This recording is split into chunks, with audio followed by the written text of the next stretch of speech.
Hello there, I'm Nathan Allen.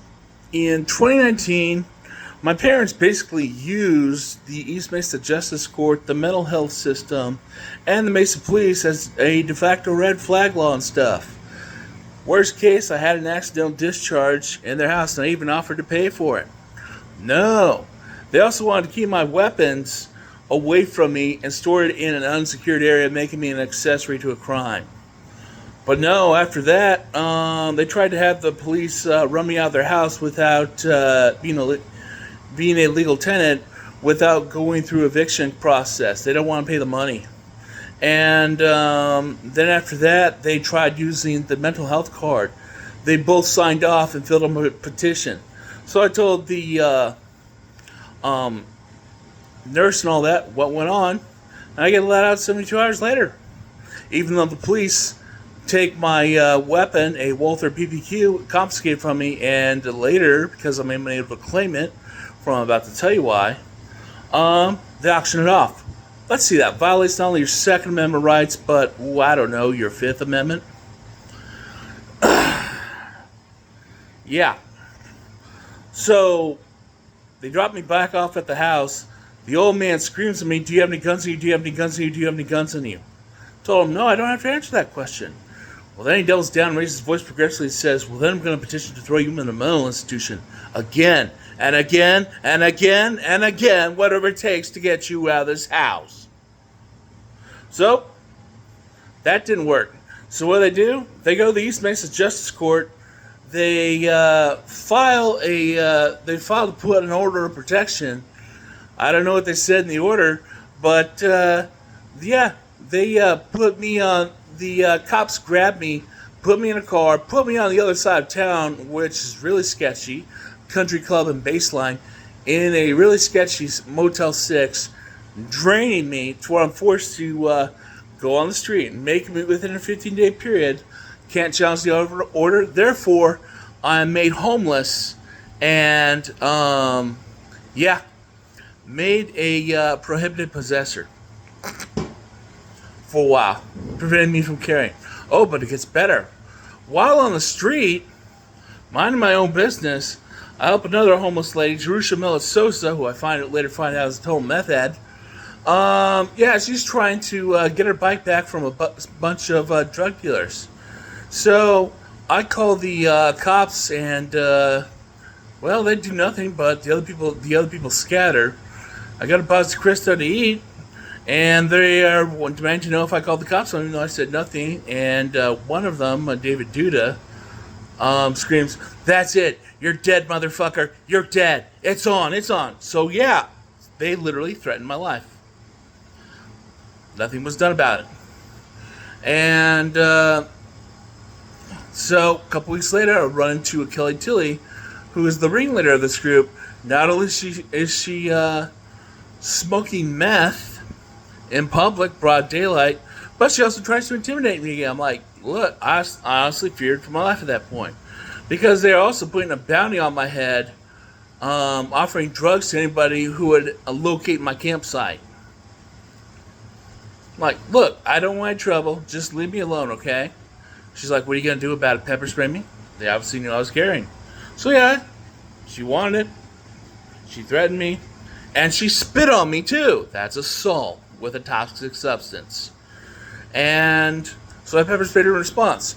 But not only do it's ironic, all these homeless people are saying don't call no one. What do, they call 911, and I get charged with assault. I get trespassed from the place. I find out the hard way later. And while the police are arresting me, Mesa Police, by the way, are notoriously corrupt, I've come to find out. Yeah. An officer who's a white brunette says, quote, "Oh, you're hearing voices in your head, aren't you?" And she smiled as she said it. I said, "No, I'm not. Shut up." But they put that in the report anyway, and I spend not even 12 hours in CBI.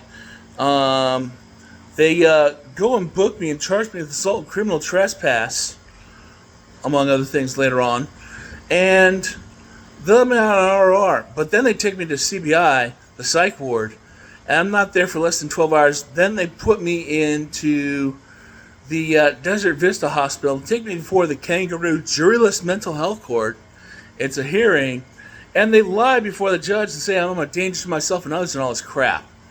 And the criminal attorney suggests to not say anything, and then they're like, "Ooh, I do believe you're a danger to yourself and your others.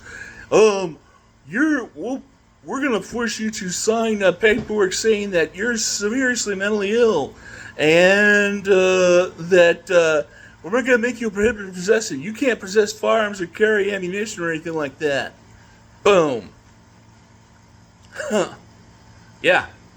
Oh, and while you're in there, supposedly they're racking up your medical bills trying to find you a place to live where there really isn't, because in this valley there's too many NIMBYs, there's no shelters being built, and there's too little for men. There's plenty of women, but none for men. Yeah. Do you first the social worker, tried to put me in a sober living facility. Put you on the phone. "Hi, Mr. or Mrs. whatever. Do you have a drug or an alcohol problem?" "No, I don't. I'm just homeless." "Well, then we're not for you." Click. So then they try to hook you up in a flex care facility. "Hi, hello, sir, man, whatever. Can you cook your own meals, take care of yourself, and wipe your own hind end, etc.?" "Yes." "Well, then we're not for you." Click. So their only option is spend enough, run up the clock, dump you at in Vegas, dump you at Integro Health Services, which is basically another facility like this in Phoenix. See, Access will only pay for you to stay in a hospital or medical facility or psychiatric facility for 90 days. So what they do is they bounce you around to another facility to run the clock up again. But ultimately, I end up being drugged on, first, Risperidone, which is an antipsychotic, even though I never got a psychosis diagnosis of any kind. Oh, by the way, if you try to get off of this, not only do they round you up, they double it down and put you on really hard stuff that has nothing to do with your diagnosis, like, Haldol, which eats at your nerves. Costs a lot of money, too. So, then, spend about, they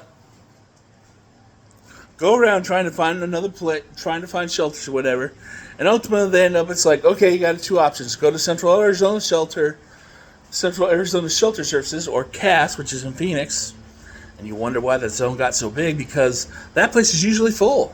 I've heard plenty of horror stories out about that place. In fact, at the border, at the property line, is a guy that runs a lot of stuff with the homeless in Phoenix, including drugs, alcohol, fights, you name it, prostitution. One guy controls all that action outside. So yeah, they're like, okay, and your other option is we'll put you back on the street. So you wasted a lot of taxpayer money just to try and force medicate me, disarm me, and make me homeless again. Gee, who devised this system? So,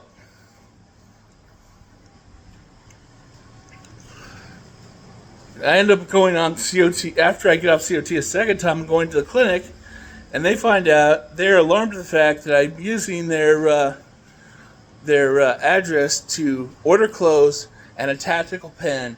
So, and the therapist or shrink, whatever you want to call her, is from Maryland, liberal leaning, and is alarmed that I'm buying a tactical pen to defend myself. What, you don't think the homeless carry weapons? I'm sorry, but they do, especially knives. Some even carry weapons and firearms themselves. What rock have you been living under, lady? And this time, they doubled down on the COT again, And this time they say I'm in denial of being a danger to myself and others and not having a mental illness. They keep trying to say I'm schizophrenic. This is funny because I talked to a woman by the name of Heidi on X who works in Austin, Texas as a psychiatric nurse at a mental hospital, and she asked me the following. Do you hear voices? Do you see visions? Do you hallucinate? No, no, no. Well, then you're not schizophrenic. So you don't even need a state-certified evaluator psychiatrist to tell you that. A psychiatric nurse can figure that out. So, but they double down and they put me out, start drugging me with Invega Sustenna. Invega Sustenna is, if you Google it, is basically a mood stabilizer drug. It has again, they never diagnosed me with having a mood disorder, being bipolar, or anything like that. But they put you on that crap anyway. And that sets you back, without insurance, over $3,000 an injection. Think about that. And they kept doing it to me for 4 years. Finally, the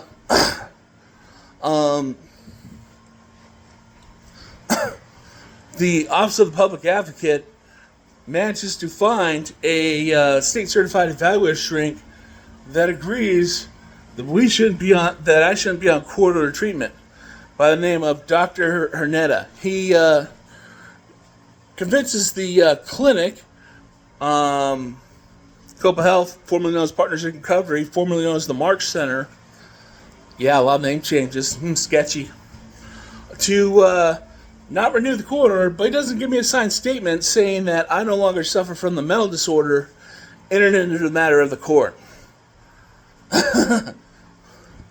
So I'm stuck in limbo, trying to fill out paperwork to get my firearm rights restored. Okay, and they want a statement like that from a shrink, which I didn't get a copy of. I wonder why. And I can't find this guy. I've Googled him. Lord knows I've tried looking for his phone numbers from the attorney, you name it. Can't find him. Probably retired. But, yeah. So, I've also been, so I've been trying to get my firearm rights restored over a year since I got off COT, and I'm not successful. One, because I'm on SSI, and the evaluator shrinks, most of them around here, don't want to jump through the hoops or take access, so they expect you to self-pay $3,000 up front for an evaluation, just so you can get a piece of paper. And that's if you can get them to agree with you politically. Most of them around here are female and are liberal-leaning, thanks probably to the university system they've been brainwashed through and trained by.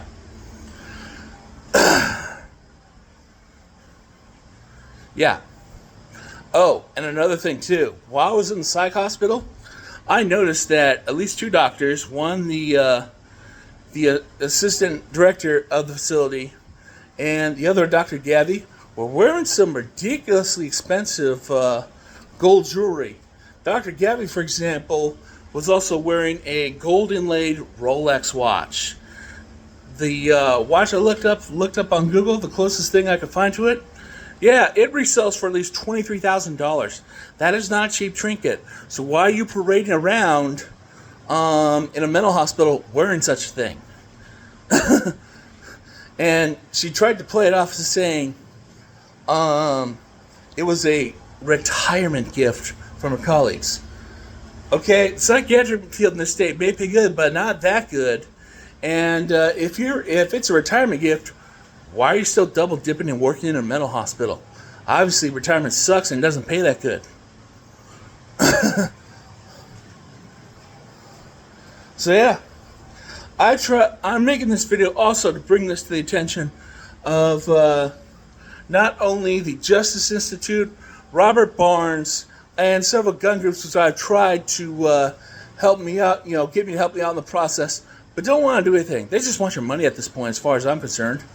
I've called the NRA, I've called Gun Owners of America, I've called the Second Amendment Foundation, I've called the Firearms Rights Policy Coalition. I've tried calling the State Justice Institute for Justice. All I get is the machine from them. I've also called legislatures. The ones in my district don't even do LD9, are Democrats, and they don't even answer their phone, let alone a staffer. So, I've also called other legislators throughout the state, like Wendy Rogers, Rachel Jones, or as her new name is Sacker, I don't know. And they expect me to type out a link to email detailing this. You know, it's not easy to type all that out on an email on a smartphone. Okay? So that's one of the reasons why this video is being made. Hey, Robert Barnes, I think you would love to jump on all this, because this not only violates my Second Amendment right, it also violates my Fifth Amendment right too. I'm not. They took my property without compensation.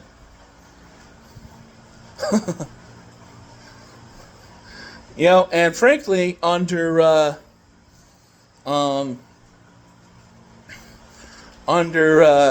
SCOTUS decisions, DC versus Heller, and New York Pistol Association versus Bruin, these laws should not even exist. Okay, there is no historic tradition. Yes, I actually looked for mental health court or court taking away someone's suspending one's Second Amendment rights for taking their weapons because they're been blamed so crazy. There is nothing like that going back to the period of 1775 or earlier when the Second Amendment was ratified. There's nothing. Okay? And basically, this is an elaborate way to turn a right into a paid-for privilege. That is also unconstitutional. So legislators, get rid of the statute. I want my rights back. I want my name out of the NICS system, along with everyone else that has been put under enforced Medicaid in the system. There is nothing good being done by this system, which has been in place since 2004. All you're doing is redistributing homeless people at the taxpayer's expense due to Medicare and Access. That's all you're doing. Okay, I have seen people being forced Medicaid, men and women, in the clinics that are more worse off than me. They're more obese as a result of the freaking medicine. And they're on metformin too, which really does nothing more than give you a bad case of diarrhea. That's part of the side effects. That's supposedly to level out your blood sugar and as an anti-diabetic, when it really doesn't do that at all. Heck, I heard one guy, according to an old blind lady, Pam Hotchkiss, her son got put on COT. They medicated him so much that he ended up committing suicide. So, you can't tell me that this has been good for the state of Arizona, let alone the taxpayer or society. And this is probably another reason why the zone got all big. By the way, when I went to do USCCA did not back me up in court or call an attorney, even though I was paying for them for at least a couple years since 2016. So I wouldn't rely on them in the future at all. Nope, they said, "Oh, we'll talk with our counsel and we'll consider whether or not we want to take your case." Unlike where they try to advertise and say, "Oh, we'll call a lawyer right away, we'll bail you out of jail, etc." Nope, I was forced to take the plea and to do 10 days in jail. But no, the 10 days in jail weren't in a county jail, a city jail, or the police station. They were in a private prison, Florence Iman Complex, run by CoreCivic. Yeah, for misdemeanor charges. You know, I tried to talk to the Inspector General's office about that. They were kind of shocked when they heard that. Like, wait a minute, that's a level 3 or 4 facility reserved for violent felons, cartel and gang members. What were you doing in there? So yeah, I'm still trying to get my records for that. Also, even when I was in there, I told the inmates about what all has transpired, and one of them, Hispanic, said, "Dude, you should not even be in here. The only reason you're here is because it was a woman and an Indian.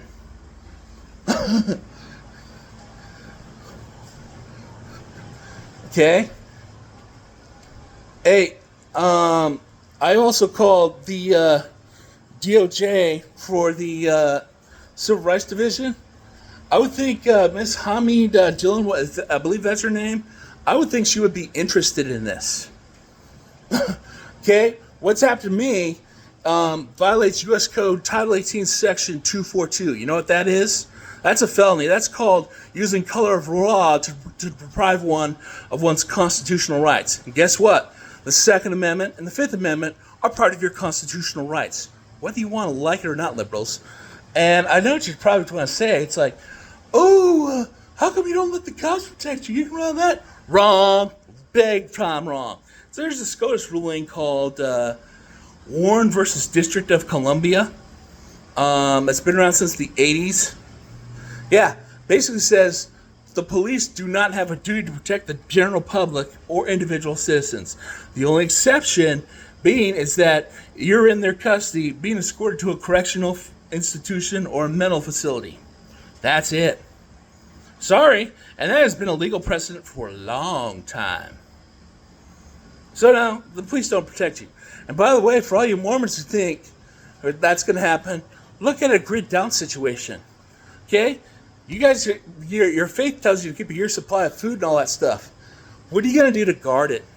You can't rely on the cops in a grid down situation. You can't rely on God. God's not going to do anything that you can't already do for yourself.